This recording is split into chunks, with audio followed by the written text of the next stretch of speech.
souplesse dans les arts, c'est un cycle d'événements scientifiques et artistiques que j'ai initié suite à l'écriture de mon livre Histoire de la souplesse extrême en Occident, qui porte sur la contorsion. J'ai voulu élargir à la souplesse. Donc il va y avoir 5 événements à l'automne 2022 sur la souplesse. Il y aura une table ronde qui s'appelle Valeurs de la souplesse, qui aura lieu au Prato le 17 novembre. Il y a cette exposition que vous voyez juste derrière moi, qui s'appelle pour Transfiguration en souplesse, où vous avez deux photographes contemporaines, Yul Cryer et Alice Laloy, qui ont photographié des modèles en souplesse, qui tendent vers autre chose que l'être humain, on pourrait dire. L'une qui travaille du côté de la marionnette et l'autre du côté d'autres êtres vivants.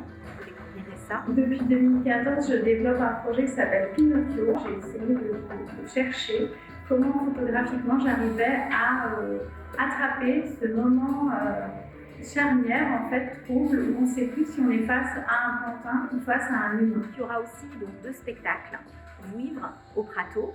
Alors dans la compagnie, c'est un projet qui est une sorte de virage, parce que c'est le premier projet où j'invite d'autres contorsionnistes à plonger dans l'univers de la compagnie. L'envie était du coup de déployer le mouvement de la contorsion, de la torsion, vers d'autres corps pour voir ce que ça provoque de passer du corps solo en contorsion au corps multiple, que d'avoir d'autres corps et plusieurs corps, et qu'est-ce que ça peut créer comme architecture de mouvement, qu'est-ce que ça peut amener, qu'est-ce que ça peut nourrir dans le propos d'un spectacle. Et Nosotras de Macarena González Neumann à l'entre-deux, ainsi qu'un atelier Souplesse pour tous que va conduire Lise Poton, la contorsionniste qui crée le spectacle Vivre au Prato.